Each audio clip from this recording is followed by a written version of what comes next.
Hello champions, आपका स्वागत है संकल्प भारत फाउंडेशन प्लेटफॉर्म पे। और आज के इस फिजिक्स के लेक्चर में राघवेंद्र सर लेकर आए हैं top 10 numericals on joules law of heating. Electricity chapter का एक छोटा सा लेकिन बहुत इंपॉर्टेंट टॉपिक है और ये टॉपिक आपको क्लियर होना चाहिए, कंसेप्ट कवर होने चाहिए ताकि आप न्यूमेरिकल को सॉल्व कर सको। तो चलिए सेशन को स्टार्ट करते हैं बिना किसी देरी के। सेशन को एंड तक जरूर देखना क्योंकि इस सेशन में आपको इस टॉपिक पे बनने वाले हर वैरायटी के न्यूमेरिकल मैं करा रहा हूं। ठीक है, तो स्टार्ट करें। चलिए, तो सबसे पहला हमको यह समझना जरूरी है कि जूल्स लॉ ऑफ हीटिंग का कंसेप्ट आता कब है। तो आपको पता है कि भाई एनर्जी का कन्वर्जन हो सकता है, एनर्जी को डिस्ट्रॉय नहीं कर सकते ना एनर्जी को क्रिएट कर सकते हैं, एनर्जी का सिर्फ कन्वर्जन होता है। तो जब हम घर में स्विच ऑन करते हैं किसी इलेक्ट्रिकल अप्लायंस का, तो जो करंट है, करंट के पास कौन सी एनर्जी है? इलेक्ट्रिकल एनर्जी है। और वही इलेक्ट्रिकल एनर्जी क्या होती है? कन्वर्ट हो जाती है। जैसे अभी मैं ये लेक्चर रिकॉर्ड कर रहा हूं, इस समय ठंडी का मौसम है, आप देख पा रहे हो मैं जैकेट पहना हूं। अब घरों में हम क्या यूज कर रहे हैं? हीटर। तो आपने देखा होगा हीटर की जो कॉइल होती है, जब उस पर करंट पास होता है तो कुछ इस तरीके से वो ग्लो करने लगती है, चमकने लगती है। और अगर आप इस हीटर के पास खड़े होकर अपने हाथों को सेकोगे तो आपको गर्मी फील होगी। तो गर्मी, हीट यानी एनर्जी। तो वो एनर्जी कहां से आई? कन्वर्ट होकर। इसमें करंट फ्लो हुआ, कॉइल में करंट में इलेक्ट्रिकल एनर्जी थी, वही इलेक्ट्रिकल एनर्जी कन्वर्ट हो गई किसमें? हीट में। और उसी हीट का मजा हम ठंडी में ले रहे हैं। तो यानी कि जो इलेक्ट्रिकल अप्लायंसेज हैं, कहीं ना कहीं वहां एनर्जी का कन्वर्जन होता है। तो अगर इलेक्ट्रिकल एनर्जी का कन्वर्जन हीट में हो तो उस हीट को अगर हम मैथमेटिकल फॉर्मूला से एक्सप्रेस करें तो यही होता है आपका जूल्स लॉ ऑफ हीटिंग। ठीक है, अब बात कर लेते हैं जूल्स लॉ ऑफ हीटिंग में हमको 3 पॉइंट याद रखना है कि जूल्स लॉ ऑफ हीटिंग कहता क्या है। तो जूल्स लॉ ऑफ हीटिंग ये कहता है कि जो हीट प्रोड्यूस हो रही है, हीट कहां से आई? इलेक्ट्रिकल एनर्जी किस में कन्वर्ट हो गई? हीट में।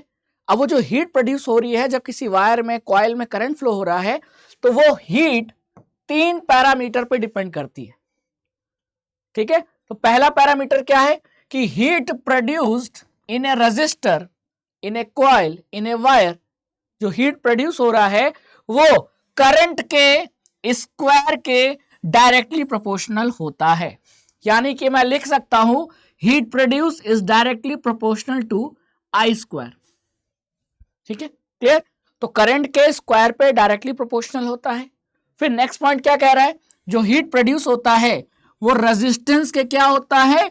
डायरेक्टली प्रोपोर्शनल होता है। यानी कि मैं लिखना चाहूं तो ये भी लिख सकता हूं heat is directly proportional to R. R यानी कि वायर का या रेजिस्टर का रेजिस्टेंस। तो रेजिस्टेंस के डायरेक्टली प्रोपोर्शनल होता है कौन? हीट। और थर्ड क्या लिखा है? Heat produce is directly proportional to the time. कौन सा टाइम?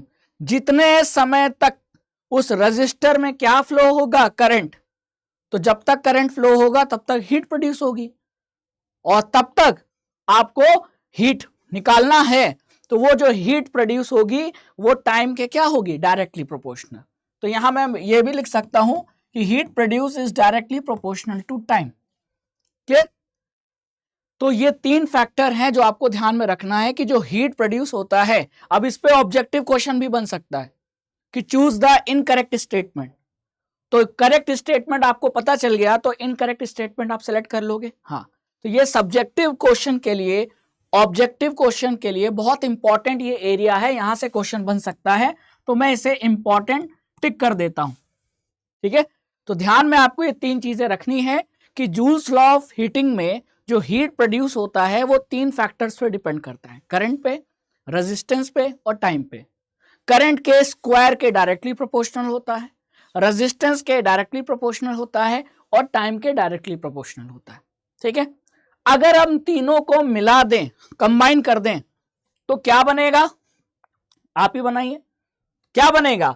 बनेगा I square R T. H क्या हो जाएगा? एच हो जाएगा आई स्क्वायर आर टी। और यही जो हीट का मैथमेटिकल फॉर्मूला है, मैथमेटिकल एक्सप्रेशन है, ये फॉर्मूला है ना, एक एक्सप्रेशन है मैथ्स का। और ये एक्सप्रेशन किसकी वैल्यू दे रहा है? हीट प्रोड्यूस की वैल्यू दे रहा है। और इसी मैथमेटिकल एक्सप्रेशन को हम क्या कहते हैं? जूल्स लॉ ऑफ हीटिंग कहते हैं। बात समझ में आ गई? और इसी फॉर्मूले पे फिर क्वेश्चन भी बन सकता है। क्लियर? कंसेप्ट समझ में आ गया? तो अगर कभी आपसे पूछ लिया जाए कि बताओ ऑब्जेक्टिव क्वेश्चन में कि 4 फॉर्मूले दे दिए और आपको पूछ लिया कि जूल्स लॉ ऑफ हीटिंग का सही करेक्ट मैथमेटिकल फॉर्मूला बताओ, तो मैथमेटिकल फॉर्मूला ये है, mathematical expression joules law of heating का ये है। ठीक है, I स्क्वायर RT। ठीक है, यानी करंट के स्क्वायर के डायरेक्टली प्रोपोर्शनल है, R के डायरेक्टली प्रोपोर्शनल है और टाइम के डायरेक्टली प्रोपोर्शनल है क्या? Heat produced. अब एक चीज आपको ये भी ध्यान रखना है कि इसमें ये जो फॉर्मूला है इसमें आपको ये ध्यान रखना है, इस फॉर्मूले का जो ये पोर्शन है ना, इतना पोर्शन, ये किसकी वैल्यू है दे रहा है? ये पावर की वैल्यू है, इलेक्ट्रिकल पावर की वैल्यू है। और जो T है वो किसकी वैल्यू है? टाइम की वैल्यू है। यानी आपको सोचना यह भी है कि एक तरीके से पावर इंटू क्या किया गया है? टाइम। और पावर इंटू टाइम करोगे तो क्या मिलेगा? एनर्जी। और वो एनर्जी किस फॉर्म में? हीट में। तो आपको ऐसे भी सोचना है कि यहां जो पावर का फॉर्मूला है I स्क्वायर R, ये कोई और भी फॉर्मूला लगा सकते हैं क्योंकि पावर के बहुत सारे फॉर्मूले होते हैं, आपने पढ़ा है। पावर का फॉर्मूला I स्क्वायर R होता है, तो पावर का फॉर्मूला VI भी होता है, पावर का formula V square upon R भी होता है। ठीक है, अब यहां मैंने पावर की जगह क्या, कौन सा फॉर्मूला यूज किया है? I square R। ठीक है, लेकिन क्वेश्चन की डिमांड के अकॉर्डिंग मैं I स्क्वायर R की जगह VI भी लिख सकता हूं। तो अगर मैं VI लिखूंगा तो मेरा H का फॉर्मूला क्या बन जाएगा? आप ही बताओ। अगर मैं I स्क्वायर R की जगह VI लिख देता हूं, ये पावर है ना, पावर का मैं ये फॉर्मूला यूज कर लेता हूं, तो हीट का फॉर्मूला क्या हो जाएगा? VIT। ठीक है, अगर पावर का फॉर्मूला मैं यूज कर लेता हूं V स्क्वायर बाई R, तो H का फॉर्मूला क्या बन जाएगा? V square upon R into T। ठीक है, तो आपको ये फॉर्मूला तो याद रखना है, लेकिन ये भी ध्यान रखना है कि इसी फॉर्मूले को हम इस फॉर्मूले में भी बदल सकते हैं और ये फॉर्मूला भी बदल सकता है। ये भी सही है, ये भी सही है और ये भी फॉर्मूला सही है। डिपेंड करता है क्वेश्चन के हिसाब से आपको कौन सा फॉर्मूला अप्लाई करना है। तो मैंने फॉर्मूले को कैसे बदला? मैंने बस क्या किया, पावर के अलग अलग फॉर्मूले को यूज कर लिया। एक बार I स्क्वायर R, एक बार VI और एक बार V स्क्वायर अपॉन R, और इंटू टाइम कर दिया, हीट की वैल्यू आ गई। ठीक है, तो ये ध्यान रखना है, यही फॉर्मूला को मैं बदल भी सकता हूं, डिपेंड करता है क्वेश्चन के हिसाब से। ठीक है, चलिए अब आपने कंसेप्ट पढ़ लिया है तो पहले क्वेश्चन पे आते हैं। ठीक है, मैंने आंसर क्यों दिखाया? जानबूझ के कि पहले आप वीडियो को पॉज करो, खुद ट्राई करो और फिर मेरे आंसर से मैच करो, फिर तो मैं कैलकुलेट करके आपको बताऊंगा ही। बात समझ में आई?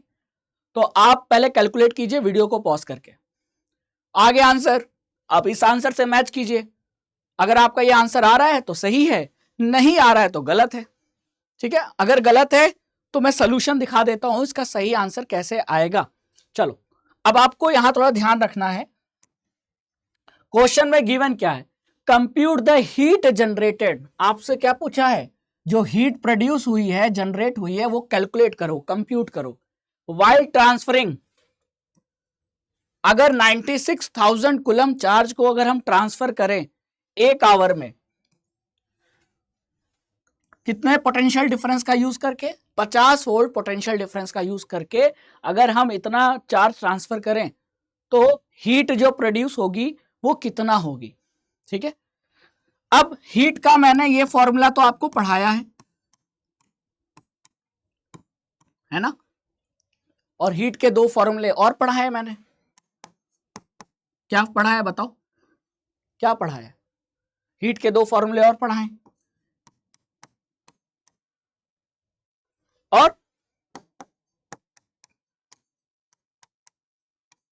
ठीक है, क्लियर? ये 3 फॉर्मूले मैंने पढ़ाए। मैं I स्क्वायर R की जगह VI लिख सकता हूं या मैं VI की जगह V स्क्वायर बाई R लिख सकता हूं। ठीक है, अब आपको गिवन क्या है? आपको Q गिवन है, टाइम गिवन है और V गिवन है। ठीक है, क्लियर। अब आपको हीट निकालना है, तो मैं पहले ही फॉर्मूले से सॉल्व करता हूं, कोई दिक्कत की बात नहीं है, मैं पहले ही फॉर्मूले से सॉल्व करता हूं, ठीक है। अब I की वैल्यू क्या हो जाएगी, I की वैल्यू हो जाएगी Q अपॉन टी, ठीक है, क्लियर। तो मैं इस I की जगह में क्या रख देता हूं, Q अपॉन टी रख देता हूं, तो मेरा हीट का फॉर्मूला क्या हो जाएगा, I स्क्वायर है तो ये हो जाएगा Q square upon T square into R into T, ठीक है। अब R की वैल्यू मुझे नहीं पता, अब मुझे R की वैल्यू नहीं पता, तो R की वैल्यू मैं कैसे निकालूंगा, V equal to I R, है ना। तो R की वैल्यू क्या हो जाएगी, R की वैल्यू हो जाएगी V अपॉन आई, R की वैल्यू क्या हो जाएगी V अपॉन आई। तो मैं यहां R की जगह क्या लिख सकता हूं, V अपॉन आई लिख सकता हूं, हाँ सर V अपॉन आई लिख सकता हूं, ठीक है। अब I को मैं दोबारा क्या लिख सकता हूं, Q अपॉन टी, तो मैंने क्या किया, यहां Q लग दिया, अपॉन टी कर दिया, तो टी ऊपर जाएगा तो ये स्क्वायर हो जाएगा, ठीक है। अब टी स्क्वायर कट गया, Q से एक Q कट गया, हीट का जो फाइनल फॉर्मूला आ गया वो Q इंटू वी आ गया, ठीक है। अब Q इंटू वी करो तो Q कितना है, Q है आपका 96,000 इंटू वी कितना है 50 वोल्ट, ठीक है। तो अब इन दोनों को मैं मल्टीप्लाई कर देता हूं, तो करता हूं मल्टीप्लाई, अब बताना आंसर कितना आ रहा है, 50 इंटू 96,000, तो ये आ रहा है आपका आंसर कितना, 48,1,2,3,4,5 इतना जूल में आएगा, ठीक है। यानी कि इसको मैं लिखना चाहूं तो क्या लिख सकता हूं, 48 इंटू 10 की पावर 5 जूल, और अगर मैं यहां डेसिमल लगा देता हूं तो ये पावर कितना हो जाएगा 6, और ये हमारा आंसर आ गया, ठीक है, क्लियर। तो इस तरीके से इसको कैलकुलेट करना था, बहुत सिंपल था, बहुत सिंपल था, बस आपको क्या करना था, आई की जगह क्या करना था, Q अपॉन टी, और आर की जगह V अपॉन आई, और फिर आई की जगह फिर से Q अपॉन टी लिखना था, क्योंकि जो गिवन है उस हिसाब से चलो ना, जो गिवन है उस हिसाब से चलो। या इसको मैं दूसरे फॉर्मूले से भी सॉल्व करके दिखाता हूं, मैं इसे दूसरे फॉर्मूले से भी सॉल्व करके दिखाता हूं, क्योंकि दूसरे फॉर्मूले से भी आंसर आना चाहिए। चलो, तो मैं आई स्क्वायर आर नहीं यूज करता हूं, मैं हीट का कौन सा फॉर्मूला यूज करता हूं, वी आई टी, ठीक है। V दिया है कितना 50, I की वैल्यू मुझे नहीं पता है, लेकिन I को मैं क्या लिख सकता हूं, चार्ज अपॉन टाइम लिख सकता हूं, हाँ सर चार्ज अपॉन टाइम लिख सकते हो, इनटू टाइम। अब ये टाइम कट गया तो हीट की वैल्यू कितनी आ गई, पोटेंशियल इनटू चार्ज, तो पोटेंशियल है 50 वोल्ट, चार्ज है आपका कितना 96,000 कूलम, ठीक है। इसको मल्टीप्लाई करोगे तो ये आ जाएगा आपका 48 इंटू 10 की पावर 5 जूल, और चाहो तो मैं इसको 4.8 इंटू 10 की पावर 6 जूल भी लिख सकता हूं। तो अगर आपने ये निकाला है ये भी आंसर सही है, अगर आपने 4.8 के फॉर्म में निकाला है तो पावर 10 की पावर 5 नहीं 6 हो जाएगा, आपका आंसर आ जाएगा। ये भी आंसर सही है, ये भी आंसर सही है, डिपेंड करता है आप किस में लिखते हो, लेकिन यूनिट लिखना जरूरी है। यूनिट अगर आपने जूल नहीं लिखा तो एग्जामिनर हो सकता है 0.5 नंबर काट लेगा, फिजिक्स की बात है ना, और फिजिक्स में यूनिट लिखना बहुत जरूरी है। चलो सेकंड क्वेश्चन पे चलते हैं।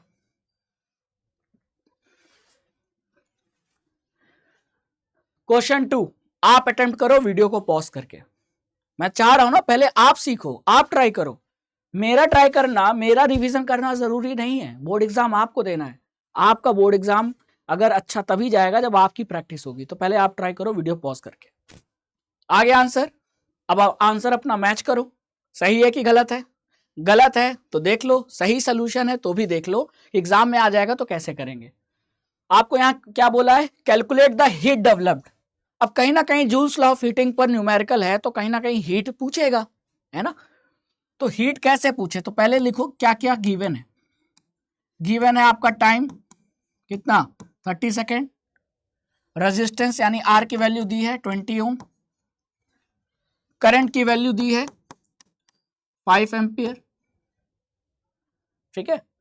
अब मेरे पास I है, R है, T है, तो ये तो डायरेक्ट लग जाएगा ना, H equal to I square R T. I पता है, R पता है, T पता है, और हमने फॉर्मूला में पढ़ा है कि जो हीट होता है वो करंट के स्क्वायर के डायरेक्टली प्रोपोर्शनल होता है, तो I स्क्वायर लिखना जरूरी है।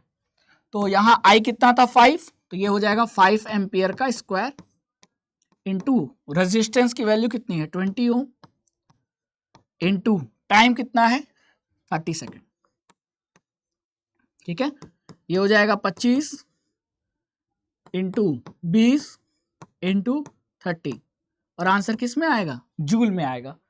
तो अब 25 इंटू 20 कितना हो जाएगा 500, और 500 इंटू 30 कितना हो जाएगा, इंटू 30 करेंगे तो ये आपका आ जाएगा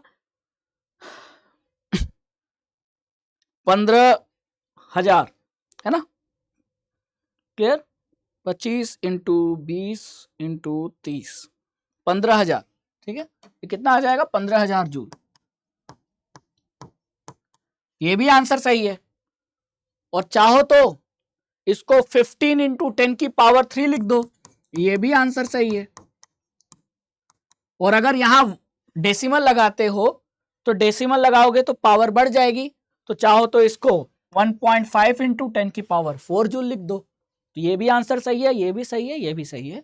तो हमने सेकंड क्वेश्चन अटेम्प्ट कर लिया, है ना इजी। एग्जाम में आएगा अगर सब्जेक्टिव तो भी कर लोगे, ऑब्जेक्टिव फॉर्म में आए तो भी कर लोगे। नेक्स्ट क्वेश्चन पे बढ़ते हैं। क्वेश्चन नंबर 3 बहुत अच्छा क्वेश्चन है, ऐसा क्वेश्चन आ सकता है आपके बोर्ड एग्जाम में। यहां डायरेक्ट नहीं करना है, थोड़ा इनडायरेक्ट करना है। कैसे, पहले आप ट्राई करो फिर मैं बताता हूं, पहले आप ट्राई करो फिर मैं बताता हूं। कर लिया ट्राई, आया आंसर, आंसर मैंने लिख दिया है, अब आपको बताना है आंसर आया। चलिए मैं बताता हूं क्या होगा आंसर। अब क्या बोला है, इलेक्ट्रिक मोटर, यहां आपको इलेक्ट्रिक अप्लायंस दे दिया है और उसका करंट दे दिया है कितना 5 एम्पियर। उस इलेक्ट्रिक मोटर का पावर दे दिया है, सॉरी पावर नहीं, वोल्टेज दे रखा है कितना 220 वोल्ट,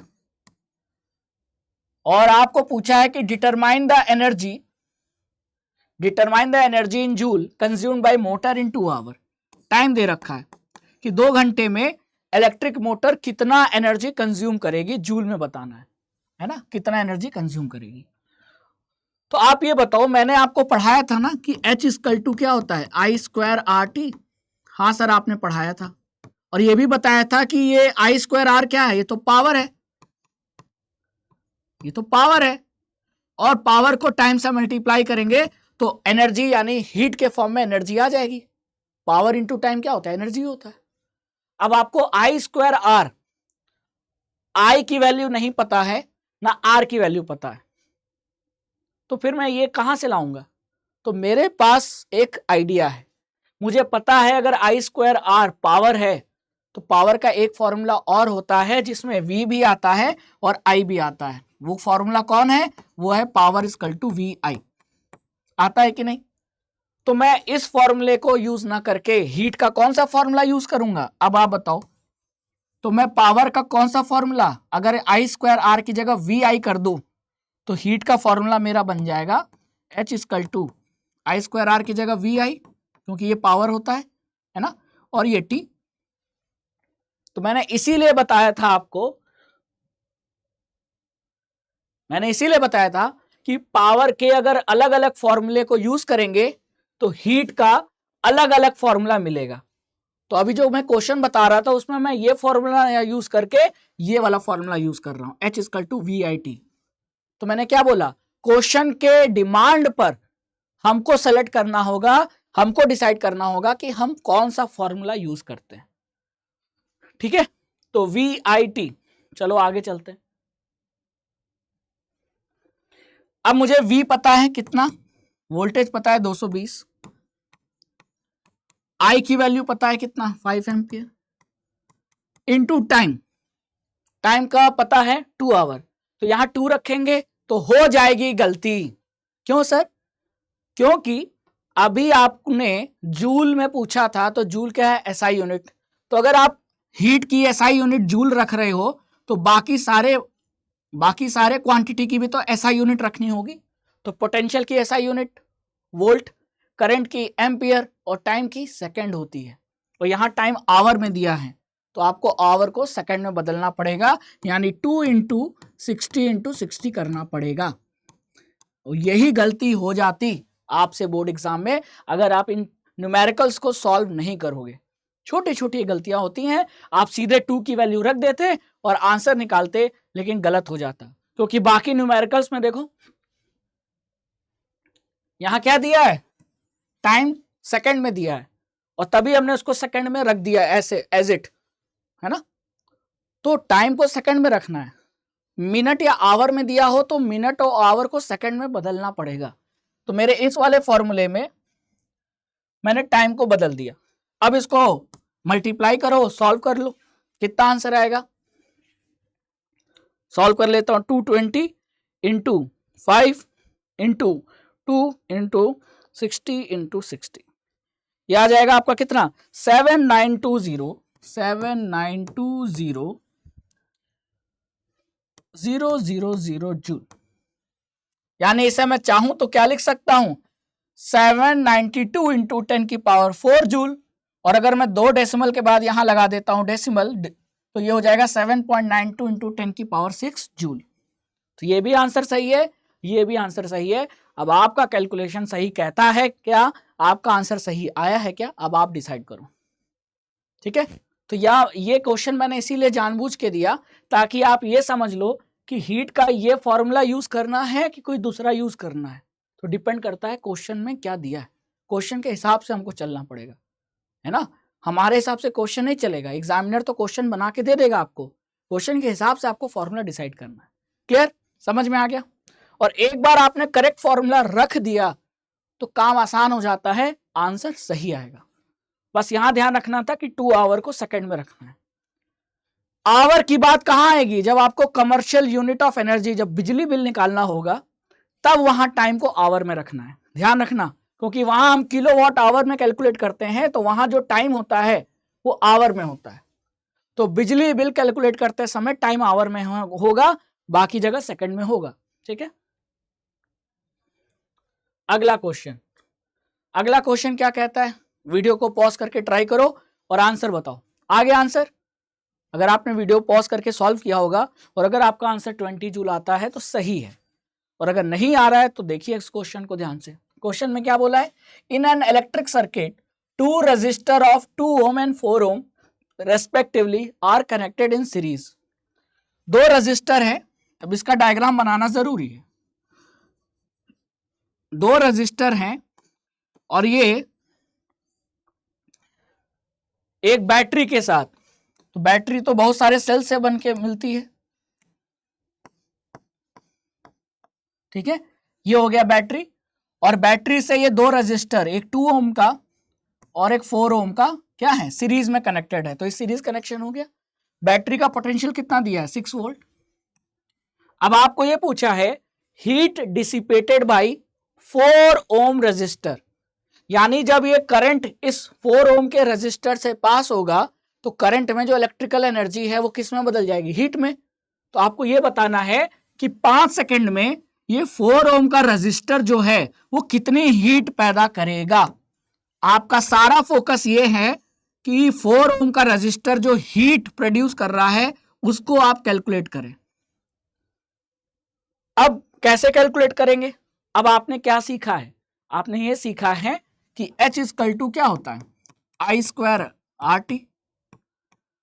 अब अगर पूछा है कि 4 ओम का रेजिस्टर कितनी हीट प्रोड्यूस करेगा, तो आपको यह निकालना होगा कि 4 ओम के रेजिस्टर में कितना करंट जा रहा है। 4 ओम का रेजिस्टेंस कितना है? तो वो तो 4 ही ओम है। और फिर टाइम निकालना है, टाइम तो दे रखा है 5 सेकंड। यानी आपको पहले से क्या पता है? आपको पता है आर की वैल्यू कितनी है, आर की वैल्यू पता है 4 ओम, और टाइम पता है 5 सेकंड। आपको क्या नहीं पता है? वो ये नहीं पता है कि 4 ओम में कितना करंट जा रहा है। तो पहले आप करंट निकालो, करंट की वैल्यू निकल जाएगी तो इस फॉर्मूले में पुट कर देना, आपको हीट की वैल्यू भी पता चल जाएगी। तो मुझे यह पता करना है कि 4 ओम के रजिस्टर में कितना करंट जाएगा। अब मैंने यह भी ध्यान से देखा कि ये तो सीरीज में है, तो बैटरी से जितना करंट निकलेगा उतना ही करंट 2 ओम के रजिस्टर में जाएगा और उतना ही करंट 4 ओम के रजिस्टर में जाएगा। तो मैं क्या करूं, सर्किट में टोटल करंट निकाल लूं। अब टोटल करंट कैसे निकालूं, सर्किट का टोटल पोटेंशियल और सर्किट का टोटल रेजिस्टेंस है ना। तो सर्किट का टोटल रेजिस्टेंस कैसे निकलेगा, इन दोनों का सीरीज का इक्विवेलेंट। ठीक है, तो अब मैं लगाता हूं ओम्स लॉ। बाय अप्लाइंग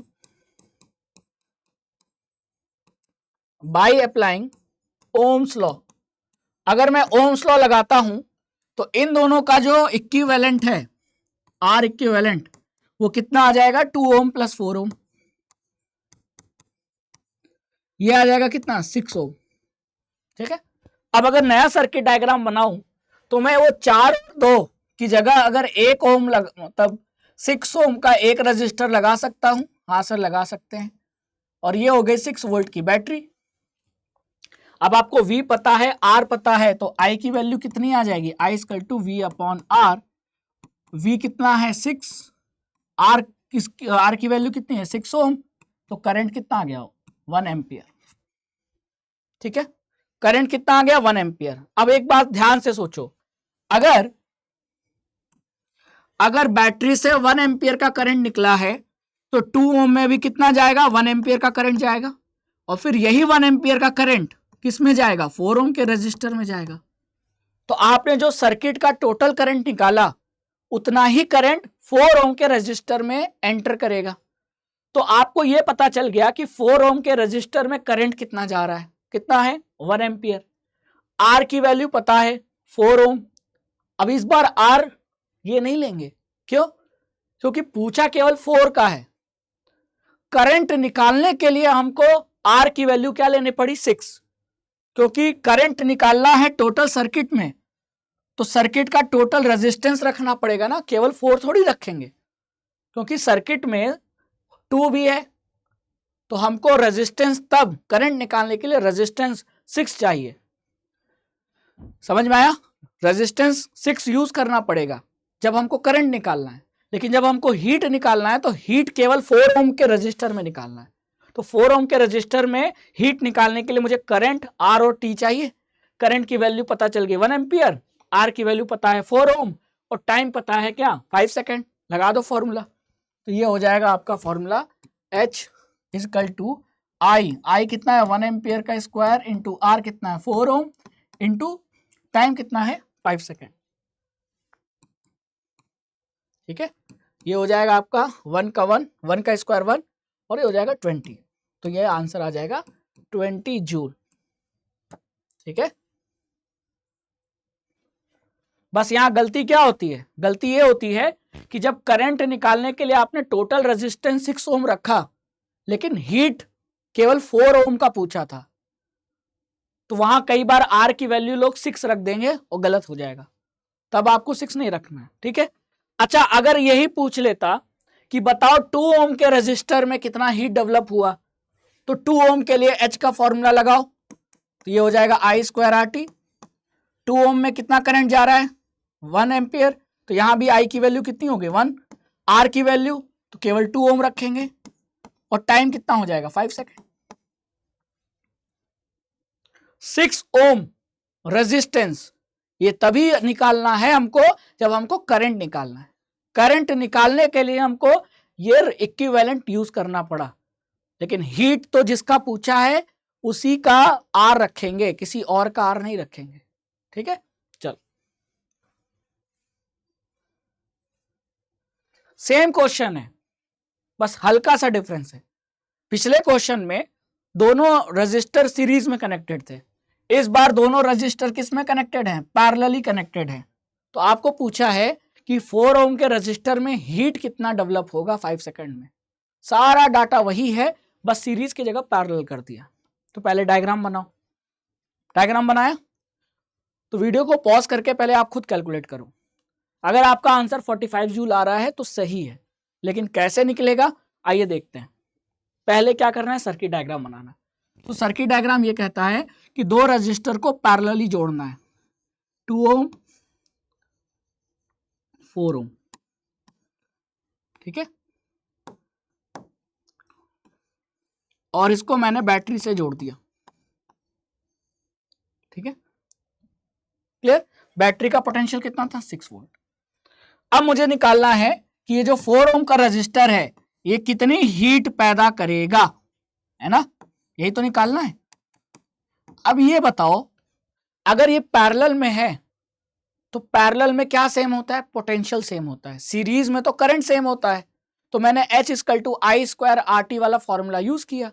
लेकिन जब मैं यहां देख रहा हूं कि दोनों पैरेलल में हैं, तो पैरेलल में करंट सेम नहीं होता, पोटेंशियल सेम होता है। तो जो बैटरी का पोटेंशियल है 6 वोल्ट, वही पोटेंशियल किसके अक्रॉस भी होगा, 4 के अक्रॉस भी 6 वोल्ट होगा और 2 के अक्रॉस भी 6 वोल्ट होगा। तो मुझे ऑटोमेटिकली पता चल गया एक और डाटा, 4 ओम तो पता ही था, मुझे एक डाटा और मिल गया, क्योंकि पैरेलल में है तो पैरेलल में पोटेंशियल सेम रहता है। तो आपको V पता है, R पता है, तो हम हीट का कौन सा फॉर्मूला यूज करें, हमारा काम आसान हो जाए।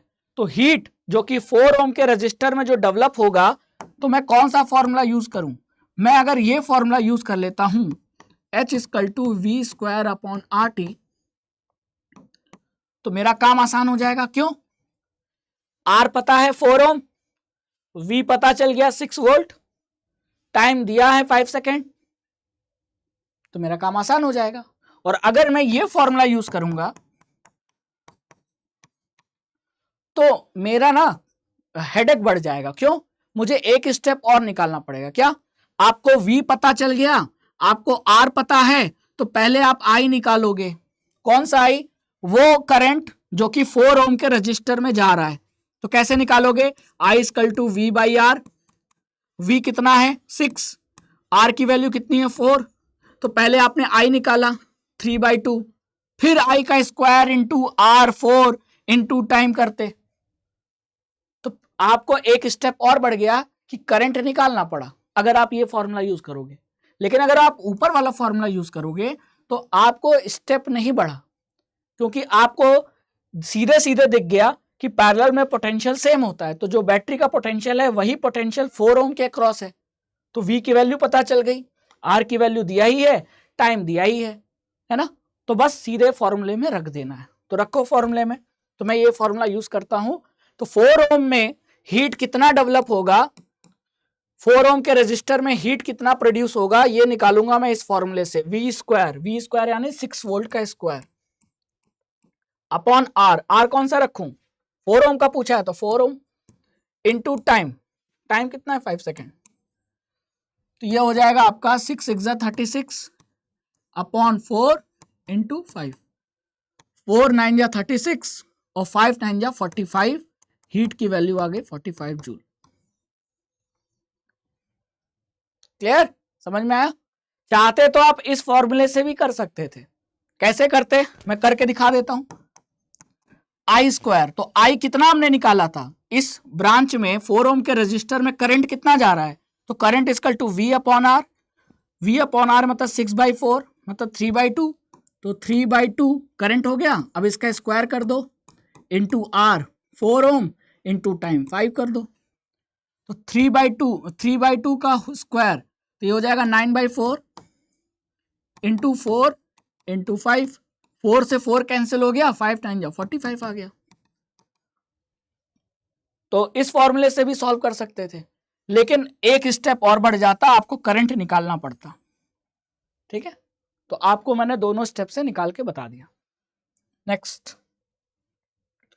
क्वेश्चन नंबर 6, 5 एम्पियर का जो करंट है वो फ्लो हो रहा है एक हीटर में जिसका रेजिस्टेंस है 0.05 kilo ohm, connected to a main supply for 1 minute, calculate the heat produce. तो वीडियो को पॉज करके पहले आप ट्राई करो। कर लिया ट्राई, अब मैं आंसर बताता हूं। आपको हीट प्रोड्यूस निकालना है, आपको रेजिस्टेंस किस में रखना होगा, ओम में, करंट किस में रखना होगा, एम्पियर में, टाइम किस में रखना होगा, सेकंड में।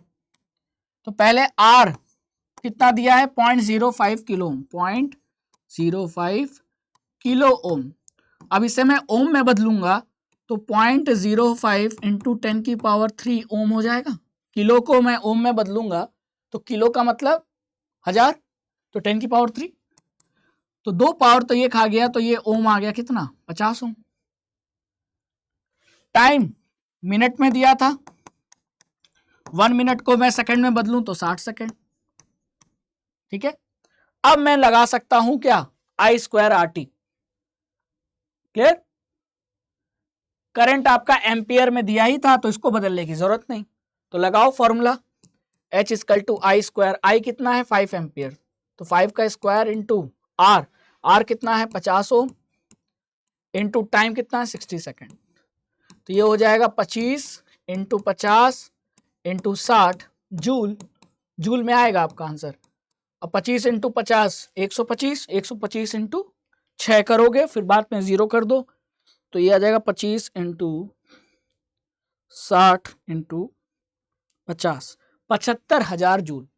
क्या आ जाएगा, 75,000 जूल। ये हीट का आपका वैल्यू आ गया और आपका आंसर भी बिल्कुल सही है।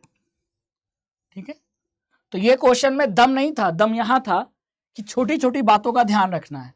कई बच्चे जल्दीबाजी में आर की वैल्यू क्या ले लेंगे, 0.05, और गलत हो जाएगा। क्यों, क्योंकि आर की वैल्यू इस फॉर्मूले में किस में होनी चाहिए, यूनिट क्या होना चाहिए आर का, ओम, और दिया क्या था, किलो ओम, तो किलो ओम को ओम में बदलना है। टाइम दिया था मिनट में, सेकंड में बदलना होगा। ठीक है, चलिए, तो अभी तक आपने यही देखा कि फॉर्मूले, क्वेश्चन बहुत आसान है, जूल्स लॉ ऑफ हीटिंग पे क्वेश्चन बहुत इजी बनता है, बस आपको यूनिट का ध्यान रखना है। Next question, 128 joule of heat is produce each second in 8 ohm resistance, find the potential difference across the resistor. पहले वीडियो को पॉज करके आप ट्राई करो। कर लिया ट्राई, क्या आपका आंसर 32 वोल्ट आया? आया तो सही है, नहीं आया तो देख लो सोल्यूशन। आपको हीट पूछा है ना, हीट आपने पढ़ा है I² RT, ठीक है, लेकिन मुझसे V पूछ रहा है।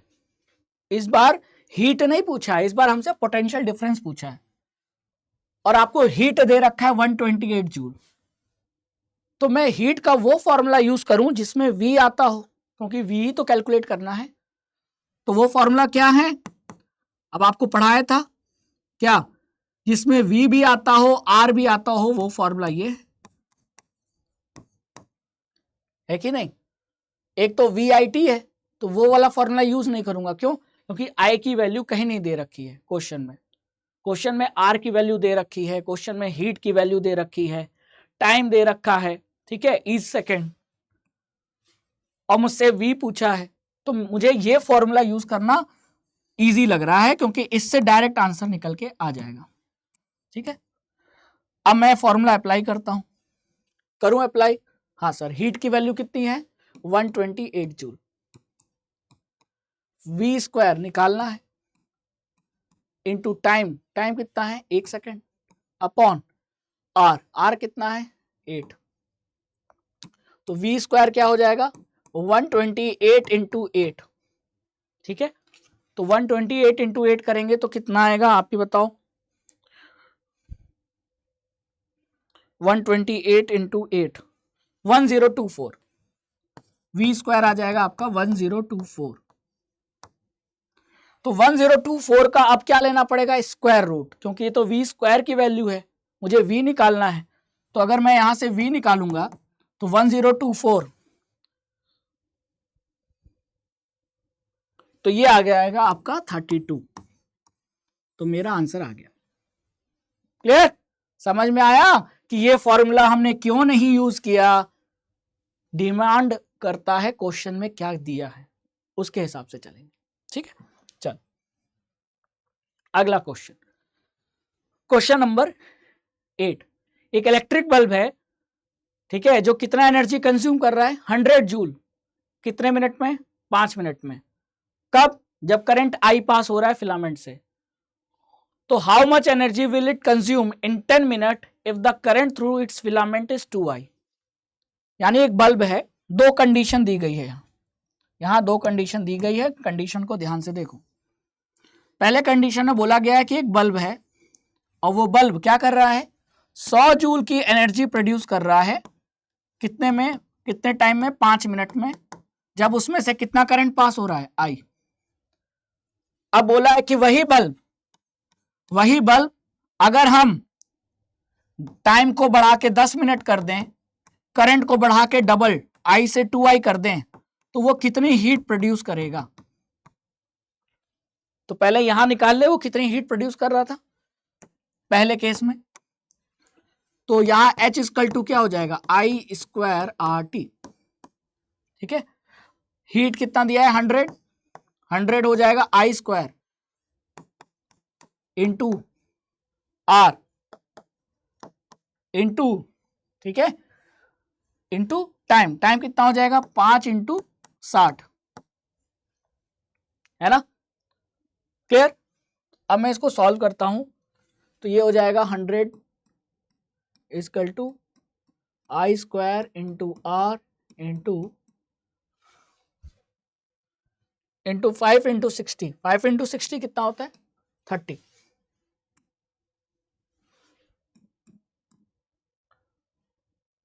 $300, 30 नहीं 300 होगा, ठीक है, क्लियर। ये 0 कट गया तो आई स्क्वायर R की वैल्यू कितनी आ गई, 1/3 आ गई कि नहीं। अब मुझे क्या पूछा था, सेकंड केस में पूछा था कि वो कितनी हीट प्रोड्यूस करेगा अगर टाइम उसका 10 मिनट है और करंट 2i है। ठीक है, तो यहां ये बताओ दोनों केस में R की वैल्यू क्या रहेगी, सेम। तो यहां अगर R की वैल्यू निकाल लूं, वही R की वैल्यू यहां होगी ना। तो मैं क्या करता हूं,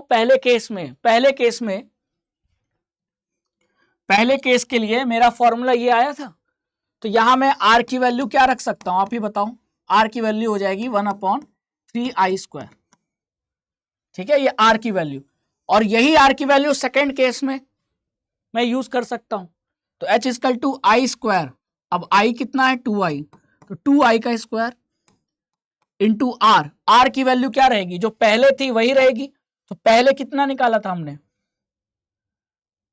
1/3i स्क्वायर इंटू आई स्क्वायर R और इंटू टी कितना है, अब 10 मिनट है तो 10 इंटू 60।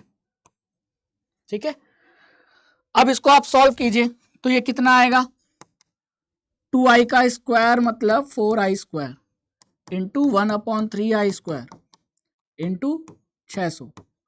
ठीक है, तो ये स्क्वायर आई स्क्वायर कट जाएगा। ठीक है, ये आ जाएगा आपका 200 और 200 इंटू 4 आ जाएगा आपका 800 जूल। तो यहां आपका आंसर आ गया 800 जूल। देखो इस कंसेप्ट, फॉर्मूला बहुत सिंपल था, आंसर बहुत आसानी से निकला। आपको बस ये ध्यान रखना था कि बल्ब का जो रेजिस्टेंस है वो जो पहले था वही बाद में होगा। पहले मतलब जब बल्ब में करंट आई फ्लो हो रहा था कितने समय के लिए, 5 मिनट के लिए, तो बल्ब का रेजिस्टेंस जो होगा वही रेजिस्टेंस बाद में होगा जब करंट 2i फ्लो हो रहा है 10 मिनट के लिए। टाइम और करंट के बदलने से रेजिस्टेंस थोड़ी बदलेगा। तो पहले केस में जो डाटा दिया था वहां से हमने क्या निकाला, R की वैल्यू, और फिर ये R की वैल्यू मैंने सेकेंड फॉर्मूले में दोबारा से यूज कर लिया। तो आई स्क्वायर, अब सेकेंड केस के लिए आई कितना था, 2i, तो 2i का स्क्वायर इंटू R वही होगा जो पहले था, और इंटू टाइम मतलब 10 मिनट इंटू 60 सेकेंड। तो यहां से आपका आंसर आ गया 800 जूल। ठीक है, चलिए नेक्स्ट क्वेश्चन में क्या बोला है, ए current I passes through a wire of length L, radius R and resistivity rho in time t. Find the expression of heat generated. Question बहुत अच्छा है। क्वेश्चन में आपको जो वैल्यू दी गई है उसी के टर्म्स में आंसर देना है। I की वैल्यू I है, करंट की वैल्यू I है, लेंथ L है, रेडियस R है, रेजिस्टिविटी रो है, टाइम T है, तो इसी टर्म्स में आपको आंसर देना है हीट जनरेटेड का। तो हीट जनरेटेड जो होता है वो क्या होता है, I square into R into T होता है कि नहीं, हाँ सर होता है। अब करंट की वैल्यू तो आई दे रखा है, लेकिन आर की वैल्यू नहीं दिया, तो आर की वैल्यू निकाल सकते हैं ना। कैसे निकालेंगे, हमारे पास ये फॉर्मूला है R equal to rho L upon A. अब रो दिया है, हाँ दिया है, लेंथ दिया है एल, हाँ लेंथ एल दिया है, ठीक है, और एरिया नहीं दिया है ए, लेकिन रेडियस दिया है आर। तो अगर रेडियस दिया है तो मैं एरिया को क्या लिख सकता हूं, पाई आर स्क्वायर लिख सकता हूं।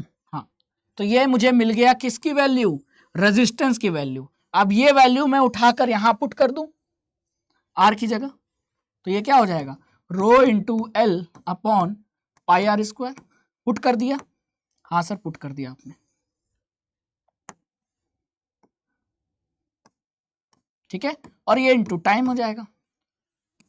तो अगर पूरा मैं लिखूंगा तो एक्सप्रेशन क्या बनेगा, I square into rho into length into time upon pi R square. और यही लिखा है I square into rho into length into time upon pi R square, यही आपका आंसर है। तो मैंने क्या बोला था, जो क्वेश्चन में गिवन है उसी टर्म्स में आंसर देना है। क्लियर, चलिए अब आ जाते हैं लास्ट क्वेश्चन में। बहुत अच्छा क्वेश्चन है, पहले आप ट्राई करो फिर मैं बताता हूं। ट्राई कर लिया, आंसर देख लो, अगर आपका आंसर ये है तो सही है, नहीं है तो गलत है, तो फिर मैं सोल्यूशन दिखाता हूं आपको। ट्राई करो इसको। आपको क्या बोला है, दो रजिस्टर है जिसका रेजिस्टेंस R1 और R2 है और वो पैरेलल में जुड़े हैं।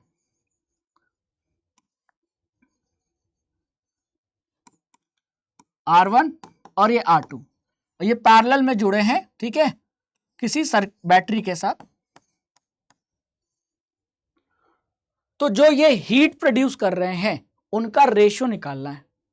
तो R1 जो हीट प्रोड्यूस कर रहा है, मान लेते हैं वो कितना हीट प्रोड्यूस कर रहा है, H1 हीट प्रोड्यूस कर रहा है, और R2 रजिस्टर जो हीट प्रोड्यूस कर रहा है वो कितना प्रोड्यूस कर रहा है, वो मान लेते हैं H2 हीट प्रोड्यूस कर रहा है।